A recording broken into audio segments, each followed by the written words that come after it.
Maybe that's why Shakespeare said, if you want justice, first kill all the lawyers. Diba? Kasi nga labanan ng mga abogado to, pero hindi ibig sabihin na wala silang mga personal na bias nila. Mahirap magsalita dito na insulto sa lahat ng Pilipino to, eto ang gusto ng taong bayan.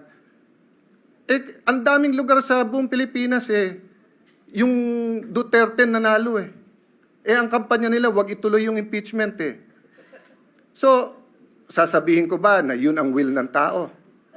Pero kung titingnan ko naman lahat ng comments ngayon sa Facebook, sa SOCMED, gusto naman ituloy. Pati si Vice President Sara, sabi niya, I want to be held accountable. So siya yung ba sabihin ko, yan ang gusto ng taong bayan. Napakahirap po nung sitwasyon natin.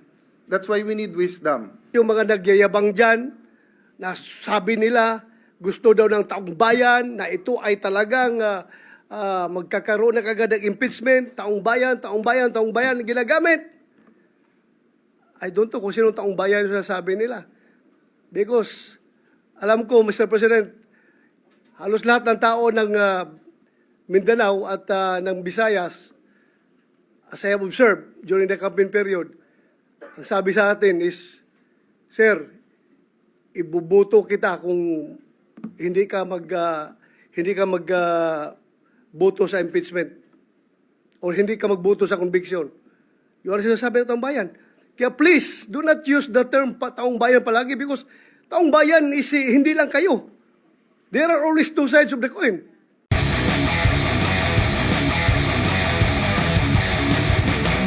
Well, first let me start out by saying I pray for wisdom for all of us, and I ask everyone to continue to pray for wisdom for us. I also like to state before I say my inquiry, it's unfair to just blame the Senate President. 23 naman tayong senador conscious naman tayo lahat nung February 5. Nandito naman tayo, pwede naman tayo mag-object ng, nung nag-adjourn, nung final yan. So, as the minority leader said, nandyan na yan, wag na natin tignan yung nakalipas, forward na tayo, no? Second, I just want to comment dun sa mga law schools. I appreciate it, and I'm happy they're very active, and I'm happy that they have statements. But may I advise them also to be consistent. Kasi si Congressman Cardema nag-file ng impeachment laban sa Pangulo. Hindi tinanggap sa House Wala naman ako narinig na mga sinasabi na dapat ang konstitusyon masunod at dapat tinanggap ng House yan. So, of course, hindi naman trabaho ng mga law schools na in each and every impeachment case magsalita. Pero in a highly charged environment. Can you imagine, Mr. President, during the campaign, sa mismong media interviews ng top news channels natin, tatanungin yung kandidato, pag kayo nanalo, are you for or against the impeachment case? Klaro naman ang sagot dun Ang sagot dun, hindi kami pwede mag-comment kasi magiging judge kami. Pero hindi. Sinagot pa rin ng mga kandidato at tinanong pa rin ng media. Pero kung konstitusyon ang masusunod, ang sagot doon iisa lang, mag-o-oath kami, dapat neutral kami. Kaya lang eleksyon Kasi masama naman talaga timing ng pagka-file nito magpa-file ka during the campaign. That's the reality there. Kaya nga sa US, pagka-jury system, pwede mo i-sequester yung jury Papayag ba tayo nung February na i-sequester tayong 23? Na ikukulong tayo at hindi tayo makikinig sa kahit anong media at i-determine natin ito? Maybe may papayag sa atin, meron hindi. But wag na tayong magsisihan. So I'll go to my question. So maybe that's why Shakespeare said, if you want justice, first kill all the lawyers. Diba? Kasi nga labanan ng mga abogado to, pero hindi ibig sabihin na wala silang mga personal na bias nila. Mahirap magsalita dito na insulto sa lahat ng Pilipino to, eto ang gusto ng taong bayan. Ang daming lugar sa buong Pilipinas yung Duterte nanalo ang kampanya nila, wag ituloy yung impeachment So, sasabihin ko ba na yun ang will ng tao? Pero kung titingnan ko naman lahat ng comments ngayon sa Facebook, sa SOCMED, gusto naman ituloy. Pati si Vice President Sara, sabi niya, I want to be held accountable. So siya yung ba sabihin ko, yan ang gusto ng taong bayan. Napakahirap po nung sitwasyon natin. That's why we need wisdom. But first question ko po, prejudicial question. Ano bang rules ang unang masusunod? Rules ng Senate o rules ng impeachment? Bakit to importante at bakit to prejudicial question? Tinitignan ko po kaninang umaga yung comment, allegedly, hindi ko sure, wala naman nakalagay doon na siguradong totoo yun, but meron pong comment ang defense team ni Vice President Sara Duterte. Correct me if I'm wrong, Senator Bato, Senator Bongo, my good friend, my brother, Senator Robin, kasi hindi ko alam kung official yon. To paraphrase, ang sabi nila, hindi magandang mag-comment sila, but they'd like to reiterate na tingin nila labag sa konstitusyon yung impeachment complaint na to dahil ito'y pang-apat at lumalabag to sa isang complaint sa isang taon. Okay. Kung yun ang stand nila, sino po ang hihimay sa issue na yan? Ang plenary ba under the Senate rules? Or yung impeachment court under the impeachment rules? Bakit ko po ito sinasabi? Kung may pinadalang bill ngayon yung House of Representatives, halimbawa dyan sa 200 pesos, at second reading pa lang halimbawa siya, pag ni-refer natin sa Committee on Rules natin yan, magbabaycam na ba kagad tayo o sasabihin natin, sandali lang, second reading pa lang sila, kailangan mo ng third reading pa lang. Ang sinasabi sa akin ni Senator Villanueva ngayon, pinadala lahat ng records except for the bill that they passed. So we cannot act on the 200 peso minimum wage, additional sa minimum wage. But that's my point, Mr. President. Sino po magde-decide? Tayo po ba as senators o tayo as senator judges? Kung nilabag ang konstitusyon doon. And doon naman ako sumasang-ayon sa mga law schools. Let's proceed. Let's look at it. But yun na nga ang question. Yung complaint ba is firm, legal, according to Constitution, or may constitutional infirmity ito? My last question is just a question of logic. Nag-move yung ating minority leader na to convene na as a impeachment court. Yung ating deputy, sabi niya, hindi na kailangan magbotohan. Eh pag nag-move ka, may botohan. So sino masusunod sa dalawa? Why do I say this? I'm saying it not because it's funny that one will move and then kailangang magbotohan and the other one will move na magbotohan. Eh kung matalo botohan, eh sabi niya hindi kailangan ng botohan eh. I say this for a simple practical reality. When you say the Senate, it is composed of 24 or in this case 23 senators. So pag sinabi mong gumalaw ang Senado, ibig sabihin po either walang nag-object or may botohan at yung majority masusunod. I cannot say right now, like Senator Villanueva, that I'm 100% in agreement with Senator Coco and Senator Risa. I can tell you I'm in agreement with certain things they've said. For example, Mr. President, it's our constitutional duty. Kailangan mag-proceed. We should have done it earlier. But again, I won't blame you. I won't blame them. I'll blame myself. I could have written you a letter. I could have said na February, mag-ano na tayo. But let me just explain that one point. Why didn't I write you a letter, Mr. President? Kasi pag Pangulo yung ini-impeach, every single day na nandyan, kung totoo ang allegation sa Presidente, we all suffer. The country suffers, our institution suffers, accountability suffers. Pero pag Vice President, especially ngayon, hindi naman siya binigyan ng ibang trabaho eh. Wala naman siya sa kabinete. Yes, I want accountability. Pero between today and Wednesday, I'd rather pass yung Konektadong Pinoy at saka yung e-government at lahat ng ibang bills na naka-pending dyan. So, Mr. President, may I end by reiterating the question. Do we follow first the rules of the Senate or do we go into the impeachment court? Sino magde-decide nung allegations ng defense na na-violate ang Constitution sa one impeachment per year? The second is just to continue my observation, Mr. President. I agree with many here. Wala tayong choice, forthwith. But I disagree na sa Tagalog, agad-agad ang forthwith. Ang forthwith yung ibig sabihin nun sa Tagalog is yan na yung susunod, yan na yung gagawin mo. Oo, immediate yung agad-agad. Hindi ako expert sa linguistics, pero medyo hindi agad ang Tagalog ng forthwith. Yung immediately, yon agad yon or agad-agad, di ba? So, maya-maya, hindi, ibig sabihin ng forthwith, sangayon naman ako ang ibig sabihin ng forthwith, wala ka ng to quote dos por dos, susunod na. O yun ang ibig sabihin ng forthwith. Yung wala ka nang hihintayin, yun na. Kaya agree ako sa inyo na kailangan talakayin natin yung impeachment complaint. Pero gusto kong iklaro, sa tama o sa mali, botohan ang mangyayari sa atin. Hindi pwede pong bumoto yung 15 na hindi magko-convene yung impeachment.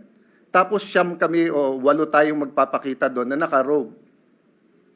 Kasi sinabi ng 15, hindi magko-convene Anong pwedeng gawin? Pupunta ka ng Supreme Court, uutusan tayo ngayon ng Supreme Court. Yun ang legal system natin, Mr. President.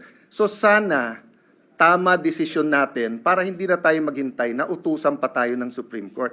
Pero yung sabihin na walang botohan dito, I agree with the spirit nung sinasabi ni Senator Risa na dapat wala na. But the practical reality is that you have one senator who asked for a vote. We have to vote and the majority will follow. But yun nga, Mr. President, reiterate ko lang yung tanong ko. So dito po sa one-year rule, sino po magde-decide niya? Is it the Senate sitting as legislator, so rules muna ng Senate? Or is it the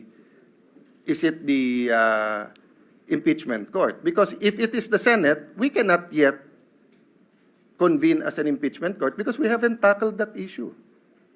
But if it is the impeachment court, then we can go, and that's the first issue that we will have to tackle, whether it is a valid complaint. No? At tinatanong ko lawyers ko, hati din po Sabi nung kalahati, hindi, dapat yung Senate kasi it's treated like any other legislative matter. Titignan muna natin kung tama yung pagka-transmit sa atin. Malay mo, transmit sa atin, nahack pala. Hindi pala galing sa House of Representatives. That might sound like a silly example, but it is. It is possible. That's why we have to look at it. Thank you, Mr. President. Before the chair responds, chair would like to afford the opportunity to the other members who would want to add to the discussion and the knowledge being imparted regarding the subject matter at hand. Mr. President, Senator De La Rosa is seeking the Senator floor. De La Rosa was earlier raising his hand but gave way to Senators Villanueva and Cayetano. What is the pleasure of the Honorable De La Rosa, sir? Thank you, Mr. President. Mr. President, according to Senator Cayetano, ito'y labanan ng mga abogado.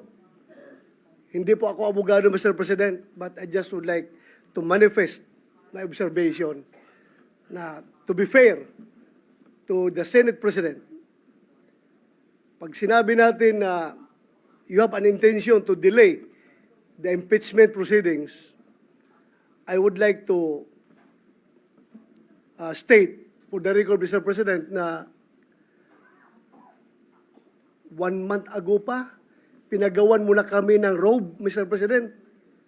Kasi excited na tayo na sumuot ng robe para to form the impeachment court. To be fair with you, Mr. President, you've been preparing for that. And yung schedule natin na naka-schedule sa Wednesday, which is 11, if we give the ruling today, whether ano ba talaga ang gusto natin, today or Wednesday, I support you, Mr. President, kung anong gusto natin schedule. Sana mapag-usapan natin ngayon. Hindi ako abogado, pero ako ay isang Pilipino na gusto sana na hindi na tayo magkakagulo sa Pilipinas. Hindi tayo magkawatak-watak. At yung mga nagyayabang dyan, na sabi nila, gusto daw ng taong bayan, na ito ay talagang magkakaroon na kagad ng impeachment, taong bayan, ginagamit. I don't know kung sino taong bayan yung sasabi nila.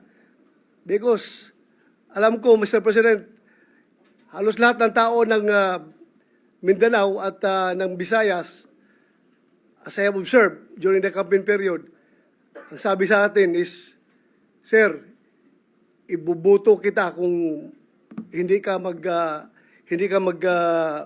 boto sa impeachment or hindi ka magboto sa conviction. Yun ang sinasabi ng taong bayan.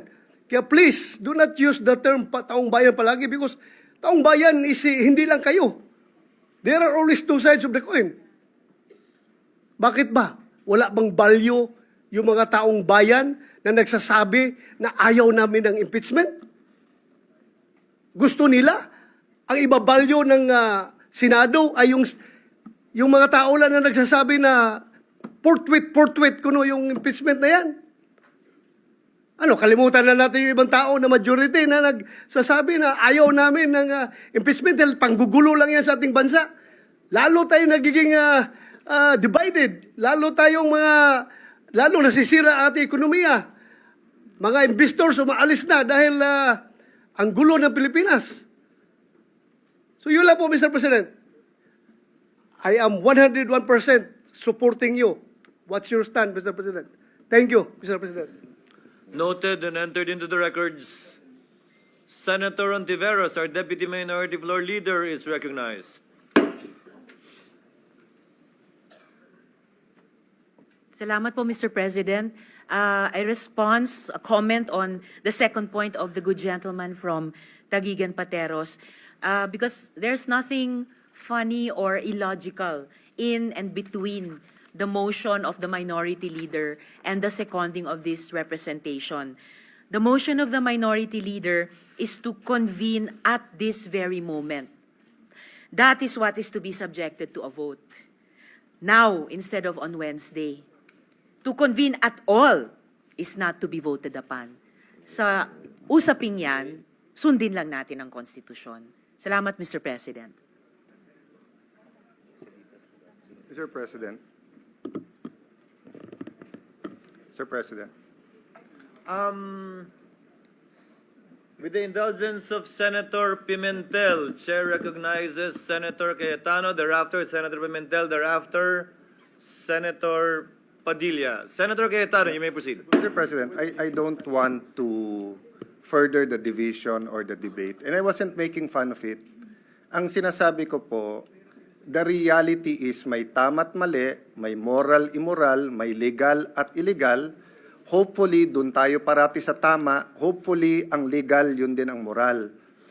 Ang problema in a collegial body, Senate, House, Commission on Appointments, we move as one based sa pagboboto. So it's just showing the irony that if the minority leader was moving that we've convened now, and the deputy minority leader was saying, you don't need a vote. But if you can vote whether it's now or Wednesday, then I can also argue, then I can also move na sa kana. If you can vote whether today or Wednesday, then you can also vote na next Monday or next Thursday. So that is the paradox we are in today. So whatever decision we make, sana may wisdom. Sana matupad ang konstitusyon, dapat matupad ang konstitusyon, dapat ang kalooban ng ating mga kababayan. But the reality is po, we will be acting as a body and the vote will matter. So yun lang po, and I don't have a debate. I respect what the majority and deputy minority leader has stated. You know, as I said, some of what they say I agree with, but we have to find it in our hearts that even if we disagree, we support the chamber.